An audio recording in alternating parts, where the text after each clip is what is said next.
ಅಭಿ, ನಾನು ಅವಳನ್ನು ಎಷ್ಟು ಪ್ರೀತಿಸ್ತೀನಿ ಅಂತ ನಿನಗೆ ಗೊತ್ತಿಲ್ವೇನೋ? ಅವಳಿಗೆ ಆ ಮಾತು ಹೇಳ್ಬೇಕಾದ್ರೆ ಅವಳಿಗಿಂತ ಹೆಚ್ಚು ನೋವಾಗಿದ್ದು ನನಗೇನೆ ಕಣೋ. ಆದರೆ ನಾನು ಅವಳ ಪ್ರಪೋಸಲ್ನ ಒಪ್ಪಿಕೊಂಡರೆ ಅಂಜು ಎಲ್ಲಿ ತಪ್ಪಾಗಿ ತಿಳಿದುಕೊಳ್ಳುತ್ತಾಳೋ? ಹನಿ ಬಗ್ಗೆ ಅಂತಹ ಹಾಗೆ ಹೇಳಿದೆ. ಹನಿ ಅಂದರೆ ಅಂಜುಗೆ ಎಷ್ಟು ಇಷ್ಟ ಅಂತ ನಿನಗೂ ಗೊತ್ತು ತಾನೆ. ಆದರೆ ಅವಳು ತನ್ನ ಅಣ್ಣನ ಮೇಲೆ ಕಣ್ಣು ಹಾಕಿ ಬಿಟ್ಟಳು ಅಂತ ಅವಳ ಮೇಲೆ ಕಾಪಿ ಮಾಡಿಕೊಂಡರೆ ಅಂತ ಭಯ ಆಯಿತು. ಆಗ ನಾನು ಹನಿಯ ಒಪ್ಪಿಕೊಂಡರೆ ಸಂಬಂಧಗಳು ಹಾಳೋಗುತ್ತಿಲ್ವಾ? ಅದಕ್ಕೆ ಹಾಗೆ ನಿಷ್ಠುರವಾಗಿ ಮಾತನಾಡಿದೆ. ಆದರೆ ನೀನು ಕೂಡ ನನ್ನ ತಪ್ಪಾಗಿ ಅರ್ಥೈಸಿಕೊಂಡಿದ್ದೀಯಾ ಅಂತ ನನಗೆ ಗೊತ್ತಿರಲಿಲ್ಲ. ಯಾವತ್ತಾದರೂ ಈ ರಾಗು ಆಸ್ತಿ ಅಂತಸ್ತಿಗೆ ಬೆಲೆ ಕೊಟ್ಟು ಕೀಳಾಗಿ ನಡೆದುಕೊಂಡಿರುವುದನ್ನು ನೋಡಿದ್ಯಾ ಹೇಳು? ನಾನು ನಿನ್ನ ಹತ್ತಿರ ಹಾಗೆಲ್ಲ ನಡೆದುಕೊಳ್ಳುತ್ತೇನೆ ಅಂತ ಅದೇಗೆ ಅಂದುಕೊಂಡೆ ನೀನು ಎಂದು ಅಳುವವನನ್ನು ಅಪ್ಪಿದ ಅಭಿ ತಾನು ಅತ್ತನು ಅನುಮಾನಪಟ್ಟದ್ದಕ್ಕಾಗಿ. ನಂತರ ಸಮಾಧಾನ ಮಾಡಿದ ಅಭಿ, ಲೋ ಹುಚ್ಚ, ಇದೇ ಕಾರಣಕ್ಕ ನೀನು ನನ್ನ ತಂಗಿನ ಬೇಡ ಅಂದದ್ದು. ನಿನ್ನ ಲವ್ಗೆ ನಾವು ಸಪೋರ್ಟ್ ಮಾಡ್ತಿದ್ವಿ. ಅಂಜುಗೆ ನಿನ್ನ ಖುಷಿ ಅಷ್ಟೇ ಮುಖ್ಯ ಕಣೋ. ನಾನು ಅವಳ ಹತ್ರ ಮಾತಾಡ್ತೀನಿ, ನೀನು ಸಮಾಧಾನ ಮಾಡ್ಕೊ ಎಂದು ಅವನನ್ನು ಎಬ್ಬಿಸಿ ಕಲ್ಲು ಬೆಂಚಿನ ಮೇಲೆ ಕೂರಿಸಿದನು. ಆಕಾಶ್ ಅವರಿಬ್ಬರನ್ನು ನೋಡುತ್ತಿದ್ದನು. ಅವರ ನಡವಳಿಕೆ ಅರ್ಥವಾಗದೆ ಅಭಿ ಕಷ್ಟಪಟ್ಟು ಎಲ್ಲವನ್ನು ವಿವರಿಸಿ ಮೇಲೆ ತಿಳಿಯಾದನು. ಎಲ್ಲಿಂದಲೂ ಬಂದ ಅಂಜು ರಾಘುನ ಎದುರು ನಿಂತಳು ಚಂಡಿಯಂತೆ. ಅಣ್ಣ, ನಿಜವಾಗ್ಲೂ ನೀನು ನನ್ನ ಅಣ್ಣ ರಾಘುನೇನಾ? ಆ ಹುಡುಗಿ ಏನಂದ್ಲು ಅಂತ ಇಷ್ಟು ಕಠೋರವಾಗಿ ನಡೆದುಕೊಂಡೆ. ನೀನು ಈ ಥರ ಮಾತಾಡ್ತೀಯ ಅಂತ ಅಂದುಕೊಂಡಿರಲಿಲ್ಲ. ಛೆ, ಅವಳು ಹೇಗೋ ನಿನ್ನ ಪ್ರೀತಿಸ್ತಿದ್ರು ಹೇಳದೆ ಮೌನವಾಗಿ ಇದ್ಲು. ನಾನೇ ಅವಳಿಗೆ ಸಪೋರ್ಟ್ ಮಾಡ್ತೀನಿ ಅಂತ ಅವಳ ಮನಸ್ಸಲ್ಲಿ ಇಲ್ಲದೇ ಇರೋ ಆಸೆ ಹುಟ್ಟಿಸಿ ತಪ್ಪು ಮಾಡಿಬಿಟ್ಟೆ. ಫ್ರೆಂಡ್ಸ್ ಆಗಿದ್ದವಳು ಅತ್ತಿಗೆಯಾಗಿ ಬರ್ತಾಳೆ ಅಂತ ಖುಷಿಯಾಗಿದ್ದೆ. ಬಟ್ ನೀ ಎಲ್ಲ ಹಾಳು ಮಾಡಿಬಿಟ್ಟೆ. ನೀನು ಇಂಥವನು ಅಂತ ಗೊತ್ತಿರಲಿಲ್ಲ. ಐ ಹೇಟ್ ಯು ಎಂದು ಮುಖ ಮುಚ್ಚಿಕೊಂಡು ಅಳುತ್ತಿದ್ದಳು. ಛೆ, ನಾನೆಂಥ ತಪ್ಪು ಮಾಡಿಬಿಟ್ಟೆ ಎಂದು ಮರುಗಿದನು. ಮನಸ್ಸಿನಲ್ಲಿಯೇ ಅನಿಗೆ ಕ್ಷಮೆ ಕೇಳಿ ತಂಗಿಯ ತಲೆಯನ್ನು ನೆವರಿಸಿದ್ದನು. ಅಣ್ಣ ಪ್ಲೀಸ್ ಕಣೋ, ಅನೀನ ಒಪ್ಪಿಕೊಳ್ಳೋ. ಅವಳನ್ನು ಬಿಟ್ಟಿರೋಕ್ಕಾಗಲ್ಲ ನನಗೆ. ನನ್ನ ಖುಷಿಗೋಸ್ಕರ ಆದರೂ ಒಪ್ಪಿಕೊಳ್ಳೋ. ಅಂಥ ಹುಡುಗಿನ ನಾವೇ ಹುಡುಕಿದ್ರು ಸಿಗಲ್ವೋ? ನೋಡು, ನಾನು ಬಲವಂತ ಮಾಡಲ್ಲ. ಅವಳು ಕಾಲೇಜು ಬಿಟ್ಟು ಹೋಗ್ತೀನಿ ಅಂದರೆ ಏನು ಮಾಡೋದು ಅಣ್ಣ? ಪುಟ್ಟ, ನಿನಗೆ ಯಾಕೆ ಅರ್ಥ ಆಗ್ತಿಲ್ಲ? ನಾನು ಹೇಳೋದು ಕೇಳೋ. ಸರಿ ಅಣ್ಣ, ಇದೇ ನಿನ್ನ ಕೊನೆ ಮಾತಾಗಿದ್ರೆ ನಾನು ಇನ್ಯಾವತ್ತೂ ನಿನಗೆ ಫೋರ್ಸ್ ಮಾಡಲ್ಲ. ಸರಿನಾ? ಬಾ ಮನೆಗೆ ಹೋಗೋಣ. ಮರುದಿನ ತಡವಾಗಿ ಬಂದಿದ್ದಳು ಅವನ ಹನಿ. ಅವಳನ್ನು ನೋಡಿ ಅವನಿಗೆ ಅರಿವಾಗಿತ್ತು ಅತ್ತಿದ್ದಾಳೆಂದು. ರಾಘು, ಈಗಲೂ ಹೇಳ್ತಿದ್ದೀನಿ, ನಾನೆಂದರೆ ನಿನಗೆ ನಿಜವಾಗ್ಲೂ ಇಷ್ಟ ಇಲ್ವಾ? ನಿನ್ನ ಪ್ರೀತಿಗೆ ನಾನು ಅರ್ಹಳಲ್ವಾ ಎಂದಾಗ ಏನನ್ನು ಮಾತನಾಡದೆ ಸುಮ್ಮನೆ ನಿಂತಿದ್ದನು. ನೀನಾಗಿದ್ದು ನೀನೇ ನಾನು ಲವ್ ಮಾಡ್ತಿದ್ದೀನಿ ಅಂತ ಒಪ್ಕೊಬೇಕು. ಹಾಗೆ ಮಾಡ್ತೀನಿ, ನೋಡ್ತಾ ಇರು ಎಂದು ಎಲ್ಲರ ಮುಂದೆ ಚಾಲೆಂಜ್ ಮಾಡಿ ಅಲ್ಲಿಂದ ಹೊರಟಳು. ದಿನವೂ ಅವನನ್ನು ಕಾಡುತ್ತಿದ್ದಳು. ಅವನ ಹಿಂದೆ ಅಲೆಯುತ್ತಿದ್ದಳು. ಬೆಟ್ಟದಷ್ಟು ಪ್ರೀತಿ ಇದ್ದರೂ ಅವನಿಗೇಕೋ ಅದನ್ನು ಒಪ್ಪಿಕೊಳ್ಳಲಾಗಲಿಲ್ಲ.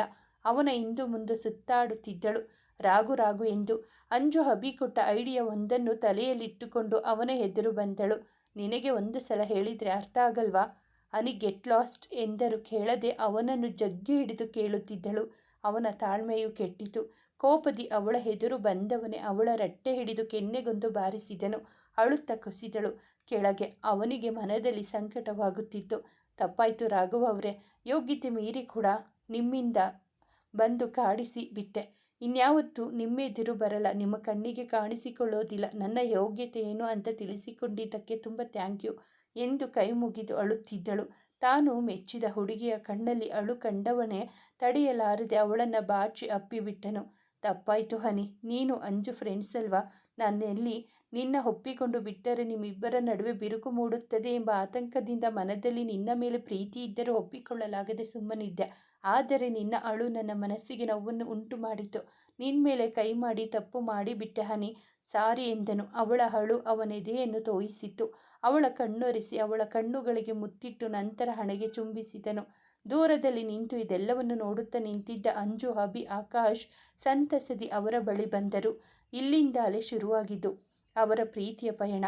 ರಾಘು ಅನಿಯ ಮಾತಿನಂತೆ ತಮ್ಮಿಬ್ಬರ ಪ್ರೀತಿಯ ಬಗ್ಗೆ ಯಾರಿಗೂ ಹೇಳಕೂಡದೆಂದು ಮಾತು ತೆಗೆದುಕೊಂಡಿದ್ದಳು.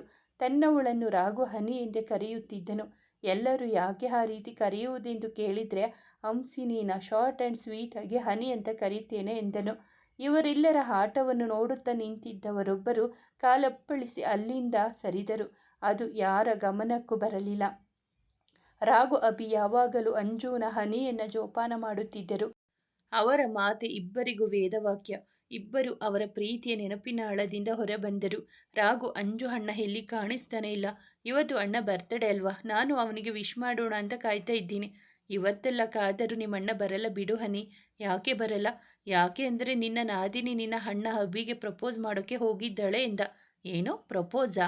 ಸಾಕು, ಬಾಯಿ ಮುಚ್ಚು, ಸೊಳ್ಳೆ ಹೋಗ್ಬಿಡುತ್ತೆ ಅಷ್ಟೆ. ಅವರಿಬ್ಬರದು ತುಂಬ ವರ್ಷಗಳ ಪ್ರೀತಿ ಕಣೆ. ಇಬ್ಬರು ಒಬ್ಬರಿಗೊಬ್ಬರು ಹೇಳಿಕೊಂಡಿಲ್ಲ. ಅದಕ್ಕೆ ಧೈರ್ಯ ಮಾಡಿ ಅಂಜುನೇ ಅವನಿಗೆ ಪ್ರಪೋಸ್ ಮಾಡಬೇಕು ಅಂದುಕೊಂಡಿದ್ದಾಳೆ. ಅವರಿಬ್ಬರು ನಿನ್ನ ಕೈಗೆ ಸಿಗಲ್ಲ. ಮನೆ ಹತ್ತಿರ ಡ್ರಾಪ್ ಮಾಡ್ತೀನಿ ಬಾ. ಅರ್ಪಿತಾಗೆ ಇದಾವುದರ ಸುಳಿವಿರಲಿಲ್ಲ. ಅವಳು ಫಸ್ಟ್ ಇಯರ್ ಆದಿದ್ದರಿಂದ ಇವರೆಲ್ಲರ ಕ್ಲಾಸ್ ಬೇರೆ ಬೇರೆ ಸಮಯವಾಗಿದ್ದು, ಸಿಕ್ಕ ಸಮಯದಲ್ಲಿ ಅರ್ಪಿತ ರಾಘವನನ್ನು ನೋಡಿ ಕಣ್ತುಂಬಿಕೊಳ್ಳುತ್ತಿದ್ದಳು. ಅಭಿ ಪ್ಲೀಸ್, ನೀನು ಒಪಿನಿಯನ್ ಹೇಳೋ. ಆಗ್ಲಿಂದ ಮಂಡಿಯೂರಿ ಕೂತಿದ್ದೀನಿ, ನನ್ನ ಕಾಲು ನೋಯ್ತಿದೆ. ಅವಳನ್ನು ಹೆಬ್ಬಿಸಿ, ನೋಡು ಅಂಜು, ನಿನಗೂ ನನಗೂ ಸರಿ ಹೊಂದಲ್ಲ. ಈ ಪ್ರೀತಿ ಪ್ರೇಮ ಅನ್ನೋ ಹುಚ್ಚಾಟಗಳನ್ನು ಬಿಟ್ಟು ಬಿಡು. ನಾವಿಬ್ರು ಜಸ್ಟ್ ಫ್ರೆಂಡ್ ಅಷ್ಟೇ. ಬಾ, ಗಾಡಿ ಪಾರ್ಕಿಂಗ್ ಹತ್ತಿರ ಎಂದ. ಅವನು ಹೋಗುವ ದಾರಿಯನ್ನೇ ನೋಡುತ್ತಾ ಕುಸಿದು ಕುಳಿತಳು, ಮುಖ ಮುಚ್ಚಿಕೊಂಡು ಅಳುತ್ತಾ. ತುಂಬ ಸಮಯವಾದರೂ ಅಲ್ಲೇ ಕುಳಿತಿದ್ದಳು ಅಳುತ್ತಾ. ಅದನ್ನು ಕಂಡವನ ಮನ ರೋಧಿಸಿದರೂ ಅವಳನ್ನೆಳೆದುಕೊಂಡೇ ಬಂದನು. ಅವಳ ಅಳುವಿನ ಮುಖ ನೋಡಲಾಗಿದೆ. ಅಭಿಯೊಡನೆ ಬಂದ ಅಂಜು ಯಾರ ಜೊತೆಯೂ ಮಾತನಾಡದೆ ರೂಮಿಗೆ ಹೋಗಿ ಕದವಿಕ್ಕಿದಳು. ರಾಘು ಕಾಲೇಜಿನಿಂದ ಇನ್ನೂ ಬಂದಿರಲಿಲ್ಲ. ಅಭಿಯ ಹುಟ್ಟುಹಬ್ಬ ಇದ್ದಿದ್ದರಿಂದ ಎಲ್ಲರೂ ಬೆಂಗಳೂರಿನಿಂದ ಚಿಕ್ಕಮಗಳೂರಿಗೆ ಬಂದಿದ್ದರು. ಯಾರ ಜೊತೆಯೂ ಮಾತನಾಡದೆ ಸುಮ್ಮನಿದ್ದಳು. ರಾಘು ಮನೆ ಒಳಗೆ ಕಾಲಿಡುತ್ತಲೇ ಜಾನಕಿಯವರು, ರಾಘು, ಅಂಜು ಯಾಕೋ ತುಂಬ ಬೇಜಾರಲ್ಲಿದ್ದಾಳೆ ಅನಿಸುತ್ತೆ ಕಣೋ. ಅಭಿ ಜೊತೆ ಬಂದವಳು ರೂಮಿಗೆ ಹೋಗಿ ಬಾಗಿಲು ಹಾಕಿಕೊಂಡಿದ್ದಾಳೆ. ತುಂಬ ಬೇಜಾರಾಗಿದ್ದಾಳೆ ಎಂದರು. ಅವರ ಮಾತನ್ನು ಕೇಳಿದ ರಾಘು ಊಹಿಸಿದನು ಅಲ್ಲೇನು ನಡೆದಿದೆ ಎಂದು. ಜಾನು ಡಾರ್ಲಿಂಗ್, ಅವಳಿಗೆ ತಲೆನೋವಿರುತ್ತೆ. ನೀನೇನು ಥಿಂಕ್ ಮಾಡಬೇಡ, ಸರಿನಾ? ನೀ ಊಟಕ್ಕೆ ರೆಡಿ ಮಾಡು ಡಾರ್ಲಿಂಗ್. ನಾಳೆ ನೀವೆಲ್ಲ ಬೆಂಗಳೂರಿಗೆ ಹೋಗಿ ಬಿಡ್ತೀರಾ. ನಿಮ್ಮ ಕೈ ರುಚಿ ತಿನ್ನಬೇಕು ಅಂದರೆ ಒಂದು ವಾರದವರೆಗೂ ಕಾಯಬೇಕು. ನಾನು ಅಭಿ ಅಂಜುನ ಕರೆದುಕೊಂಡು ಬರ್ತೀನಿ ಎಂದ. ಅಂಜು ಕದವಿಕ್ಕಿ ಅಳುತ್ತಿದ್ದಳು. ಅಭಿಯ ಉತ್ತರ ಇಷ್ಟವಾಗದೆ, ರಾಘು ಬಂದವನೇ, ಪುಟ್ಟ ಬಾಗಿಲು ತೆಗೆಯೋ. ಏನಾಯಿತು? ಯಾಕೆ ಬಾಗಿಲು ಹಾಕಿಕೊಂಡಿದ್ಯಾ? ಈಗ ನೀನೇ ಬಾಗಿಲು ತೆಗೆಯೋ, ಇಲ್ಲ ನಾನೇ ಬಾಗಿಲು ಒಡಿಲಿ ಬರ್ಲೋ ಎಂದ ಅಳುತ್ತಲೇ. ಬಾಗಿಲು ತೆಗೆದವಳು ಅವನನ್ನು ಕಂಡು ಅಣ್ಣ ಎಂದು ತಬ್ಬಿಕೊಂಡಳು ಅಳುತ್ತಾ. ಅವಳ ಕಣ್ಣೆಲ್ಲವೂ ಕೆಂಪಗಾಗಿದ್ದವು. ಬಾಗಿಲು ಮುಚ್ಚಿ ಹೊಳಬಂದವ ಅವಳನ್ನು ಮಂಚದ ಮೇಲೆ ಕೂರಿಸಿ, ಯಾಕೋ ಪುಟ್ಟ, ಏನಾಯಿತು? ಅವಳ ಮೊಗವನ್ನು ಬೊಗಸೆಯಲ್ಲಿ ಹಿಡಿದು ಕೇಳಿದ. ಅವನನ್ನು ತಬ್ಬಿ ನಡೆದಿದ್ದೆಲ್ಲವನ್ನು ತಿಳಿಸಿದಳು. ಪುಟ್ಟ, ನಾನು ಅವನ ಜೊತೆ ಮಾತಾಡ್ತೀನಿ. ಅಭಿ ನಿನ್ನ ಪ್ರಾಣಕ್ಕಿಂತ ಹೆಚ್ಚಾಗಿ ಪ್ರೀತಿ ಮಾಡ್ತಿದ್ದಾನೆ ಕಣೋ. ನೀನಂದರೆ ಅವನಿಗಿಷ್ಟ. ಅಂಥದ್ದರಲ್ಲಿ ಹೀಗೆ ಹೇಳಿದ್ದಾನೆ ಅಂದರೆ ಮನಸ್ಸಲ್ಲಿ ಏನೋ ಇಟ್ಟುಕೊಂಡು ಹಾಗೆ ಹೇಳಿದ್ದಾನೆ ಅಷ್ಟೆ. ಅವನ ಕಣ್ಣಲ್ಲಿ ನಿನ್ನ ಮೇಲಿರೋ ಪ್ರೀತಿನ ನಾನು ನೋಡಿದ್ದೀನಿ ಕಣೋ.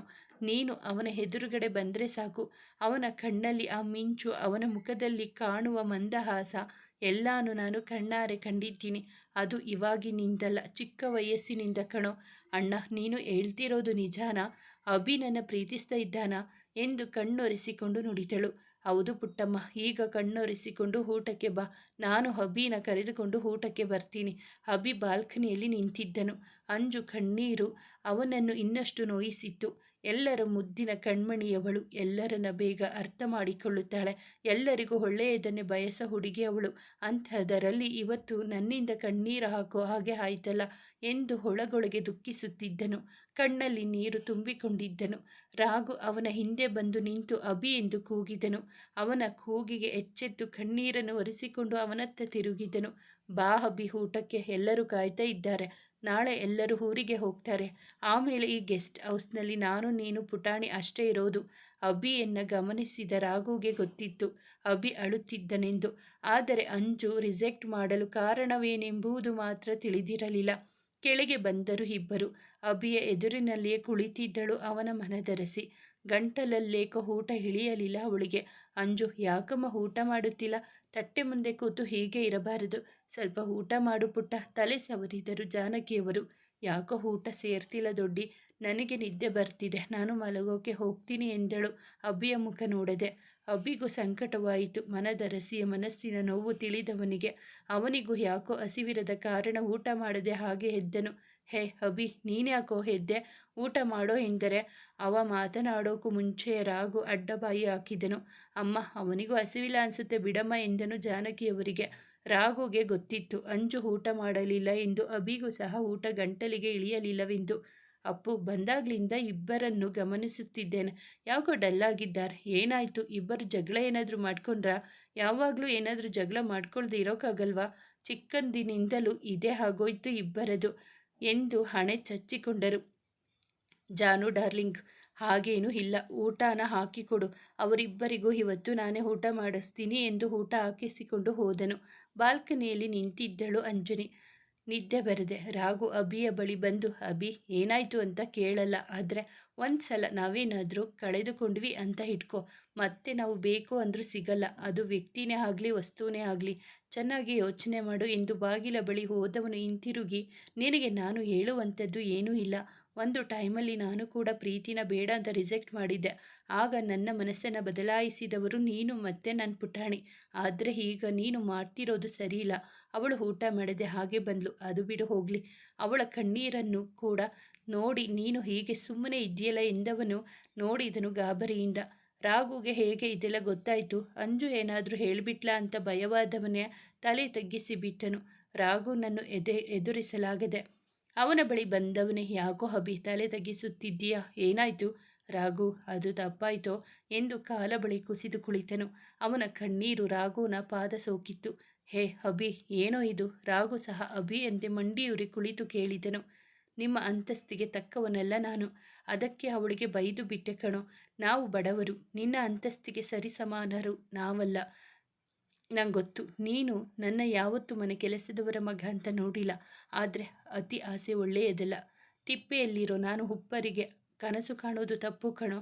ಅಪ್ಪ ಅಮ್ಮ ಆಂಟಿ ಅಂಕಲ್ ನನ್ನ ಮನೆ ಮಗ ಅಂತ ಒಪ್ಪಿಕೊಂಡು ಪ್ರೀತಿ ತೋರಿಸುತ್ತಿದ್ದಾರೆ. ನೀನು ನನ್ನ ಹೊಡ ಹುಟ್ಟಿದವನೇನೋ ಅಂತ ಕಾಳಜಿ ಮಾಡ್ತೀಯಾ? ನಿಮ್ಮೆಲ್ಲರ ಪ್ರೀತಿ ನಂಬಿಕೆ ಕಳೆದುಕೊಂಡು ನನಗೆ ಬದುಕೋಕೆ ಆಗ್ತಿರಲಿಲ್ಲ. ಅದಕ್ಕೆ ಹೇಳೋ. ಅದಕ್ಕೇನು? ಯಾಕೆ ಮಾತು ನಿಲ್ಲಿಸಿಬಿಟ್ಟೆ? ನನ್ನ ಕಣ್ಣಲ್ಲಿ ಕಣ್ಣಿಟ್ಟು ಮಾತಾಡೋ. ಹೇಳೋ ರಾಸ್ಕಲ್, ನಿನಗೆ ಅಂಜು ಅಂದರೆ ಇಷ್ಟ ಇಲ್ವಾ? ನನ್ನ ಕಣ್ಣಲ್ಲಿ ಕಣ್ಣಿಟ್ಟು ಈ ಮಾತನ್ನು ಹೇಳು. ಅವಳು ನಿನ್ನ ಪ್ರೀತಿಸುವುದಕ್ಕಿಂತ ಹೆಚ್ಚಾಗಿ ನೀನು ಅವಳನ್ನು ಪ್ರೀತಿಸ್ತಿದ್ಯಾ ಅಂತ ಗೊತ್ತು. ಆದರೂ ಯಾಕೋ ಹೀಗೆ ಮಾಡಿದೆ? ನಮ್ಮಪ್ಪ ಅಮ್ಮ ಚಿಕ್ಕು ಯಾವತ್ತಾದರೂ ನಮ್ಮಗಳ ಮಧ್ಯೆ ಭೇದ ಭಾವ ಮಾಡಿದರೇನೋ? ಅದೇಗೋ ಯೋಚನೆ ಮಾಡಿದೆ ನೀನು? ನಾವೆಲ್ಲ ನಿಮ್ಮಿಬ್ಬರ ಪ್ರೀತಿಗೆ ವಿರೋಧ ಮಾಡ್ತೀವಿ ಅಂತ. ಲವ್ ಹೀಡಿಯಟ್, ಇಷ್ಟೇನಾ ನೀನು ನಮ್ಮನ್ನು ಅರ್ಥ ಮಾಡಿಕೊಂಡಿರೋದು? ನಾನಿನ್ನೂ ಬದುಕಿದ್ದೀನೋ? ಅಪ್ಪ ಅಮ್ಮನ ಒಪ್ಪಿಸೋ ಜವಾಬ್ದಾರಿ ನನ್ನದು. ನಿನಗೆ ನಮ್ಮ ಪುಟಾಣಿ ಒಪ್ಪಿಗೆನ ಹೇಳು. ರಾಘುನ ಮಾತಿಗೆ ಅಭಿಯ ಮುಖವರಳಿತು. ನಿನ್ನ ನಗುನೇ ನನಗೆ ಎಲ್ಲ ಹೇಳ್ತಿದೆ ಅಭಿ. ನನ್ನ ಪುಟಾಣಿ ಬರೀ ನನಗೆ ಚಿಕ್ಕಮ್ಮನ ಮಗಳಲ್ಲ, ನನ್ನ ಸ್ವಂತ ತಂಗಿಗಿಂತ ಹೆಚ್ಚು. ಅವಳು ನನಗೆ ಬರೀ ತಂಗಿಯಲ್ಲ, ನನ್ನ ಮೊದಲ ಮಗು ಅವಳು. ಚಿಕ್ಕಮ್ಮನಿಗಿಂತ ಹೆಚ್ಚಾಗಿ ಅವಳನ್ನು ನೋಡಿಕೊಂಡಿದ್ದೀನಿ. ಅವಳು ಅತ್ತಾಗ ಎದೆ ಮೇಲೆ ಮಲಗಿಸಿಕೊಂಡು ಮುದ್ದು ಮಾಡಿದ್ದೀನಿ. ಅವಳು ನಮ್ಮ ಮನೆಗೆ ಪುಟ್ಟ ದೇವತೆ. ಅವಳಿಷ್ಟನೇ ನಮ್ಮಿಷ್ಟ. ಮೊದಲು ಹೋಗಿ ಅವಳಿಗೆ ಸಮಾಧಾನ ಮಾಡಿ ನೀನು ಪ್ರೀತಿ ಹೇಳ್ಕೊ. ಖುಷಿಯಿಂದ ರಾಘು ಮುತ್ತು ಕೊಟ್ಟ. ಅಭಿ ಅಂಜುನ ಹುಡುಕಿಕೊಂಡು ಹೋದನು. ಕೆನ್ನೆಯನ್ನು ಒರೆಸಿಕೊಳ್ಳುತ್ತಾ ಹುಚ್ಚುಡುಗ ಎಂದುಕೊಂಡ ರಾಘು.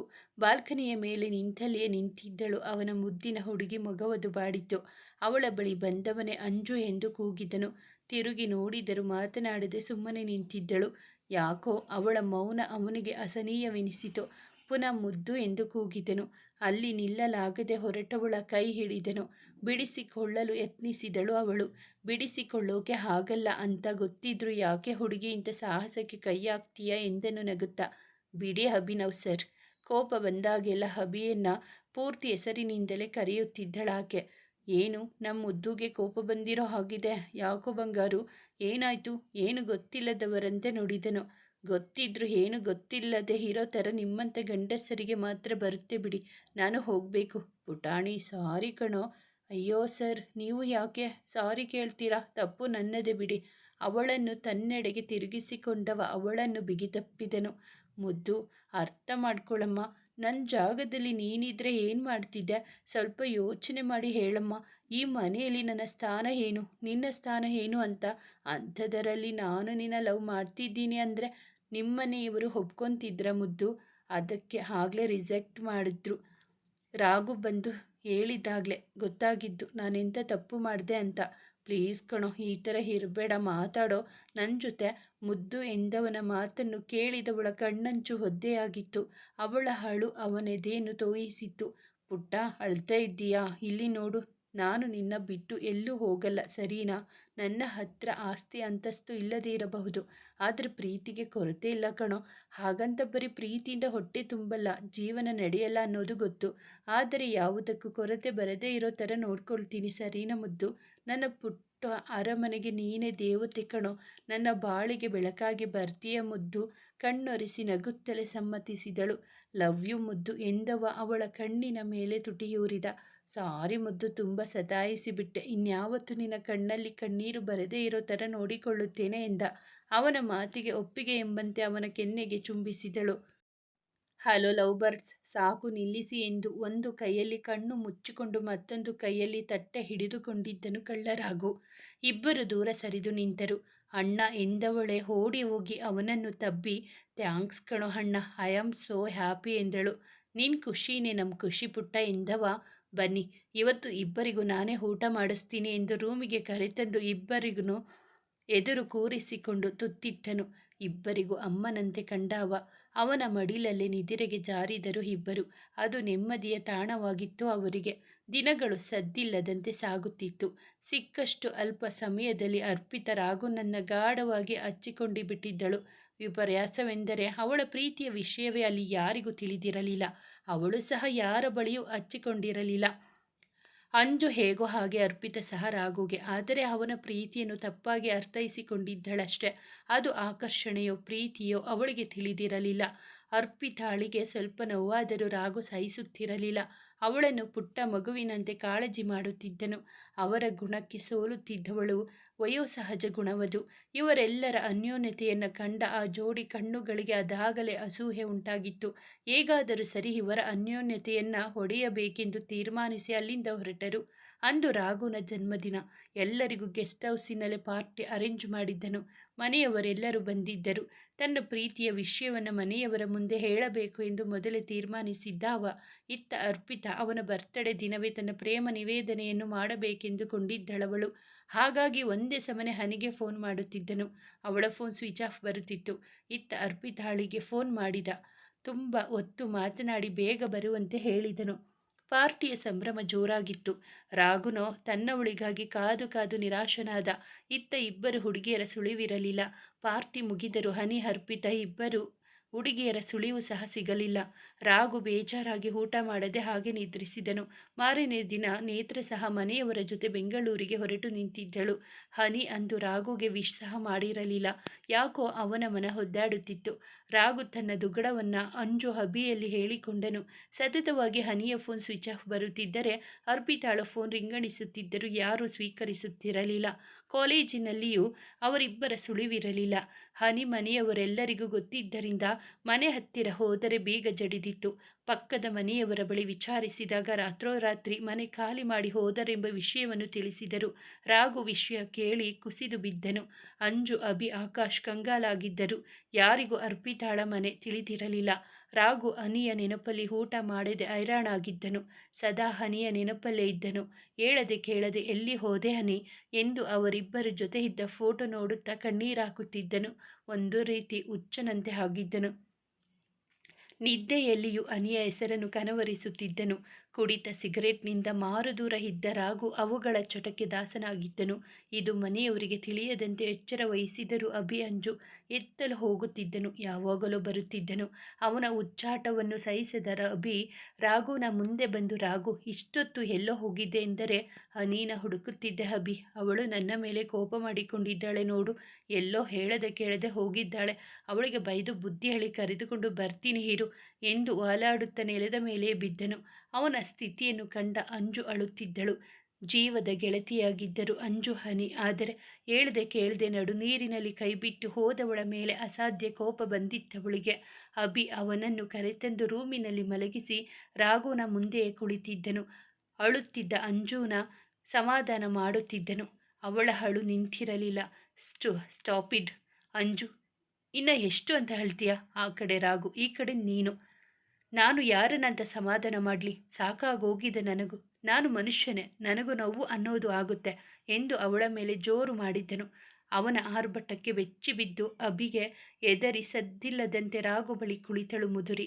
ಯಾಕೋ ಅಬ್ಬಿಗೆ ತನ್ನ ಮಾತು ಅತಿ ಎನಿಸಿದಂತಾಗಿ ಅಂಜು ಬಳಿ ನಿಂತು ಮುದ್ದು ಬಾಯಿಲಿ ಎಂದು ಕೈ ಚಾಚಿದನು. ಓಡಿ ಹೋಗಿ ಅವನನ್ನು ಅಪ್ಪಿ ಕಣ್ಣೀರಾಕಿದಳು. ಮುದ್ದು, ಪ್ಲೀಸ್ ಅಳ್ಬೇಡ್ವೆ, ನಿನ್ನ ಕಣ್ಣೀರು ಸಹಿಸೋ ಶಕ್ತಿ ನನಗಿಲ್ಲ. ಅಭಿ, ಅಣ್ಣ ಯಾಕೋ ಹೀಗೆ ಆಡ್ತಿದ್ದಾನೆ, ನನಗೇಕೋ ಭಯ ಆಗ್ತಿದೆ. ಅವನೇನಾದರೂ ಹೆಚ್ಚು ಕಮ್ಮಿ ಮಾಡ್ಕೊಂಡ್ಬಿಟ್ರೆ ಏನು ಮಾಡೋದು ಎಂದು ಅಳುತ್ತಲೇ ನುಡಿದವಳ ಮಾತಿಗೆ ಅವಳ ಬಾಯಿ ಮುಚ್ಚಿ, ಹಾಗೆಲ್ಲ ಮಾತಾಡಬೇಡ್ವೆ ಮುದ್ದು, ನನಗೆ ಭಯ ಆಗುತ್ತೆ. ಏನೇನೋ ಕೆಟ್ಟದಾಗಿ ಊಹಿಸಿಕೊಳ್ಳಬೇಡ. ರಾಘುಗೆ ಏನೂ ಆಗೋದಕ್ಕೆ ನಾನು ಬಿಡೋದಿಲ್ಲ. ಅವನನ್ನು ಮೊದಲಿನ ಹಾಗೆ ಮಾಡೋ ಜವಾಬ್ದಾರಿ ನನ್ನದು, ಸರಿನಾ? ಐ ಪ್ರಾಮಿಸ್ ಯು ಬಂಗಾರಿ. ಬಾ ಮಲಗು ಎಂದವನೇ ಅವಳನ್ನು ತಟ್ಟಿ ಮಲಗಿಸಿದನು. ಮಾರನೆಯ ದಿನ ಅವರಿಬ್ಬರಿಗಿಂತ ಮುಂಚೆ ಎದ್ದ ರಾಘು ಎದ್ದು ತನ್ನ ವ್ಯಾಲೆಟ್ಗಾಗಿ ತಡಕಾಡಿ ಹೊರಟೇ ಬಿಟ್ಟನು. ಅವನು ಹೋದ ಸುಮಾರು ಗಂಟೆಗಳ ನಂತರ ಅಂಜು ಅಭಿಗೆ ಎಚ್ಚರವಾಯಿತು. ಛೆ, ಎಂಥ ಪ್ರಮಾದವಾಗಿ ಹೋಯಿತು ಎಂದುಕೊಂಡವನೇ ನಿರಂತರವಾಗಿ ರಾಘುಗೆ ಫೋನ್ ಮಾಡಿದ್ದನು. ಅವ ರಿಸೀವ್ ಮಾಡಲೇ ಇಲ್ಲ. ಇಡೀ ಊರೆಲ್ಲ ಸುತ್ತಾಡಿ ಬಂದರೂ ಅವನ ಸುಳಿವಿರಲಿಲ್ಲ. ಕೊನೆಗೆ ಬೇಸತ್ತು ಗೆಸ್ಟ್ ಹೌಸ್ ದಾರಿ ಹಿಡಿದಾಗ ದಾರಿಯ ಮಧ್ಯದಲ್ಲಿ ರಾಘು ಗಾಡಿ ಕಂಡಿತು. ಖುಷಿಯಾದ ಅಭಿ ಅತ್ತ ಓಡಿದನು. ಗಾಡಿ ರೋಡಿನ ಪಕ್ಕದಲ್ಲಿ ಬಿದ್ದಿತ್ತು. ನೋಡಿದಾಗಲೇ ಅವನಿಗೆ ತಿಳಿಯಿತು ಡ್ಯಾಮೇಜ್ ಆಗಿದೆ ಎಂದು. ಗಾಬರಿಯಾಗಿ ಸುತ್ತಮುತ್ತ ಹುಡುಕಾಡಿದವನಿಗೆ ರಾಘು ಕುಡಿದು ವಾಂತಿ ಮಾಡಿ ಪ್ರಜ್ಞೆ ಇಲ್ಲದೆ ಬಿದ್ದಿದ್ದನು. ಕೈಕಾಲುಗಳಿಗೆ ಸಣ್ಣ ಪುಟ್ಟ ಏಟಾಗಿತ್ತು. ಅಲ್ಲಲ್ಲಿ ತರಚಿದ ಗಾಯಗಳಾಗಿದ್ದವು. ಮಳೆಗಾಲದ ಸಮಯವಾಗಿದ್ದರಿಂದ ರಾಘು ಬೈಕನ್ನು ಸ್ಪೀಡಾಗಿ ಓಡಿಸುತ್ತಿದ್ದನು. ಜೊತೆಗೆ ಕಂಟ್ರೋಲ್ ಸಿಗದೆ ಆಯ ತಪ್ಪಿ ಬಿದ್ದು ಬಿಟ್ಟನು. ಅವನನ್ನು ಆ ಸ್ಥಿತಿಯಲ್ಲಿ ಕಂಡವನ ಅಭಿಯ ಕರುಳು ಚುರುಕೆಂದಿತು. ಅಳುತ್ತಲೇ ಅವನನ್ನು ಎತ್ತಿ ಕಾರಿನಲ್ಲಿ ಮಲಗಿಸಿಕೊಂಡು ಮನೆಗೆ ಬಂದನು. ಕಡು ಕತ್ತಲ ರಾತ್ರಿಯಲ್ಲಿ ಗೆಸ್ಟ್ ಹೌಸಿನಲ್ಲಿ ಅಂಜು ಒಬ್ಬಳೇ ಇದ್ದಳು. ಅಭಿಗೆ ಭಯವಾಗಿ ಆತುರವಾಗಿ ಬೇಗ ಬಂದನು ಡ್ರೈವ್ ಮಾಡಿಕೊಂಡು. ಅವರಿಗಾಗಿಯೇ ಉಸಿರು ಹಿಡಿದುಕೊಂಡು ಕಾಯುತ್ತಿದ್ದ ಅಂಜು ಕಾರಿನ ಶಬ್ದಕ್ಕೆ ಓಡಿ ಬಂದು ಬಾಗಿಲು ತೆಗೆದಳು. ಅಭಿ ರಾಘುನನ್ನು ಹೇಗೆ ಸಂಭಾಳಿಸುತ್ತಾ ಒಳಗೆ ಕರೆತಂದು ಬೆಡ್ ಮೇಲೆ ಮಲಗಿಸಿ ಅಂಜುಗೆ ಬೆಚ್ಚಗಿನ ನೀರು ತರುವಂತೆ ಹೇಳಿ ಅವಳನ್ನು ಕಳುಹಿಸಿ ವಾಂತಿಯಾಗಿದ್ದರಿಂದ ಅಸಹ್ಯ ಪಟ್ಟುಕೊಳ್ಳದೆ ಅವನ ಮುಖ ಒರೆಸಿ ಅವನ ಬಟ್ಟೆ ಬದಲಾಯಿಸಿದನು. ನಂತರ ಅಂಜು ತಂದ ಉಗುರು ಬೆಚ್ಚಗಿನ ನೀರಲ್ಲಿ ಗಾಯವಾಗಿದ್ದ ಕಡೆಗಳೆಲ್ಲ ಹತ್ತಿಯಿಂದ ಕ್ಲೀನ್ ಮಾಡಿ ಪುಟ್ಟ ಪುಟ್ಟ ಬ್ಯಾಂಡೇಜ್ಗಳನ್ನು ಹಾಕಿದನು.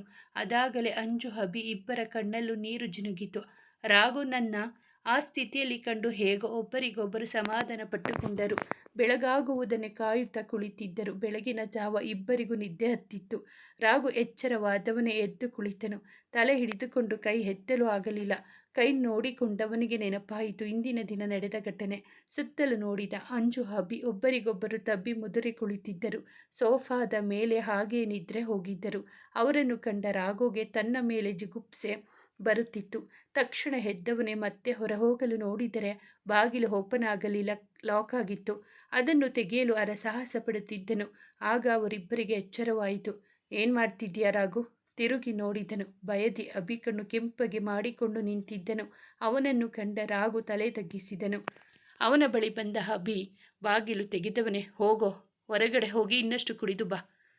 ಒಂದಲ್ಲ ಒಂದಿನ ಕುಡಿತಾನೆ ನಿನ್ನ ಬಲಿ ತೆಗೆದುಕೊಳ್ಳುತ್ತದೆ. ಬೀದಿ ಹೆಣವಾಗಿ ಹೋಗ್ತೀಯ. ನಿನ್ನ ಮೇಲೆ ಪ್ರಾಣ ಇಟ್ಕೊಂಡಿರೋ ನಾವೆಲ್ಲ ನಿನ್ನ ನೆನಪಲ್ಲೇ ಒಂದಲ್ಲ ಒಂದಿನ ಒಬ್ಬೊಬ್ಬರಾಗಿ ಸಾಯ್ತೀವಿ. ಸತ್ತು ನಿನ್ನ ಹತ್ತಿರಾನೇ ಬರ್ತೀವಿ, ಸರಿನಾ ಎಂದವನ ಬಾಯಿ ಮುಚ್ಚಿದನು ರಾಘು. ಅವನನ್ನು ತಬ್ಬಿ ಹಾಗೆಲ್ಲ ಹೇಳಬೇಡ, ಈ ನನ್ನ ಹಾರ್ಟ್ ತಡೆದುಕೊಳ್ಳೋದಿಲ್ವೋ ಎಂದು ಅಳುತ್ತಾ ರಾಘುನನ್ನು ತನ್ನ ಎದುರು ನಿಲ್ಲಿಸಿಕೊಂಡು, ನಿನ್ನನ್ನು ಈ ಸ್ಥಿತಿಯಲ್ಲಿ ನೋಡಿದರೆ ನಮಗೇನು ಖುಷಿಯಾಗುತ್ತೆ ಅಂದುಕೊಂಡಿದ್ದೀಯಾ? ನಮಗೂ ನಿನ್ನಷ್ಟೇ ನೋವಾಗಿದೆ. ಕೇಳಿದೆ. ಹಾಗಂತ ಅವಳ ನೆನಪಲ್ಲಿ ಇದ್ದು ಮನೆಯವರಿಗೆ ನೋವು ಕೊಡುವುದು ಎಷ್ಟರ ಮಟ್ಟಿಗೆ ಸರಿ? ತಲೆ ತಗ್ಗಿಸಿದನು ಅಭಿಯ ಮಾತಿಗೆ. ಅಲ್ಲಿ ನೋಡು ನಿನ್ನ ತಂಗಿ ಮುಖಾನ. ನನ್ನ ಜೀವ, ನನ್ನ ಮಗಳು ಅಂತೆಲ್ಲ ಹೇಳ್ತಿದ್ಯಲ್ಲ, ಆ ನಿನ್ನ ತಂಗಿ ನಿನ್ನೆ ನೀನಿದ್ದ ಪರಿಸ್ಥಿತಿನ ನೋಡಿ ಎಷ್ಟು ಕಂಗಾಲಾಗಿದ್ದಳು ಗೊತ್ತೇನೋ ನಿನಗೆ? ನಿನ್ನನ್ನು ಇಡೀ ದಿನ ಹುಡುಕಾಡಿದ್ದೀನಿ ನಾನು.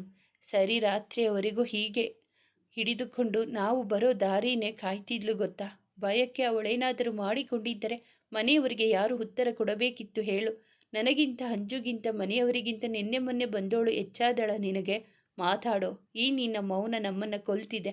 ಹೀಗೆ ಅಣು ಅಣುವಾಗಿ ನೋವು ಕೊಡೋ ಬದಲು ನೀನೇ ನಮಗೆಲ್ಲ ಒಂದು ತೊಟ್ಟು ವಿಷ ಕೊಟ್ಟು ಬಿಡು. ಒಂದೇ ಸಮನೆ ಅಳುತ್ತಿದ್ದನು.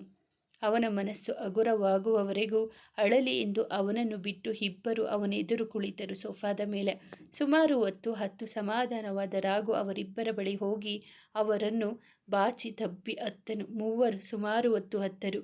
ನಂತರ ರಾಘು ಅವರಿಬ್ಬರ ಬಳಿ ಸಾರಿ ಕೇಳಿದನು. ಜೊತೆಗೆ ಕುಡಿಯೋದಿಲ್ಲ ಎಂದು ಪ್ರಾಮಿಸ್ ಕೂಡ ಮಾಡಿದನು. ನೀನು ಪ್ರಾಮಿಸ್ ಇರಲಿ ಮಾರಾಯ, ಮೊದಲು ನೀನು ಗಡ್ಡ ತೆಗಿ. ಇನ್ನು ಅರ್ಧ ಗಂಟೆ ಒಳಗೆ ನೀನು ನಮ್ಮ ರಾಘು ಆಗಿ ಬರಬೇಕು, ಸರಿನಾ ಎಂದವನೇ ಅವನನ್ನು ಬಾತ್ರೂಮಿಗೆ ದಬ್ಬಿದನು. ನಂತರ ಫ್ರೆಶ್ ಅಪ್ ಆಗಿ ಬಂದ ರಾಘುನ ಎದುರಿಗೆ ಕುಳಿತ ಅಭಿ ಅವ ಮತ್ತೆ ಮೊದಲಿನ ಸ್ಥಿತಿ ತಲುಪಿದರೆ ಎಂಬ ಭಯವಾಗಿ ಅಂಜು ಅಭಿ ರಾಘುನನ್ನು ಹೈಯರ್ ಸ್ಟಡೀಸ್ಗಾಗಿ ಫಾರಿನ್ಗೆ ಕಳುಹಿಸುವ ತೀರ್ಮಾನ ಮಾಡಿದರು. ಅದನ್ನೇ ರಾಘುನ ಬಳಿ ತಿಳಿಸಿದರು. ಅದಕ್ಕೋಸ್ಕರ ನೀವಿಬ್ಬರು ಜೊತೆಗೆ ಬಂದರೆ ಮಾತ್ರ ಫಾರಿನ್ಗೆ ಹೋಗೋಣ ಎಂದಾಗ ವಿಧಿ ಇಲ್ಲದೆ ಒಪ್ಪಿದರು. ಅಭಿ ಅಂಜು ಕಷ್ಟಪಟ್ಟು ಮನೆಯವರನ್ನು ಒಪ್ಪಿಸಿದರು. ಅಂಜು ಅಪ್ಪ ಅಮ್ಮ ಮೊದಲು ಫಾರಿನ್ನಲ್ಲೇ ಇದ್ದರು. ಅಂಜು ಬಲವಂತಕ್ಕೆ ಇಂಡಿಯಾಗೆ ಬರಲು ಒಪ್ಪಿದರು. ಆದರೆ ಇಂದು ಮಕ್ಕಳ ಹಿತದೃಷ್ಟಿಯಿಂದ ಮತ್ತೆ ಫಾರಿನ್ಗೆ ಹೊರಟರು. ಮಕ್ಕಳ ಜೊತೆ ಮುಂದುವರಿಯುವುದು. ಸ್ನೇಹಿತರೆ, ಈ ಕತೆ ನಿಮಗೆ ಇಷ್ಟವಾಗಿದ್ದರೆ ದಯವಿಟ್ಟು ಒಂದು ಲೈಕ್ ಮಾಡಿ, ನಮ್ಮ ಚಾನಲನ್ನು ಸಬ್ಸ್ಕ್ರೈಬ್ ಆಗಿ. ಕಥೆಯನ್ನು ಕೇಳಿದ್ದಕ್ಕಾಗಿ ಧನ್ಯವಾದಗಳು.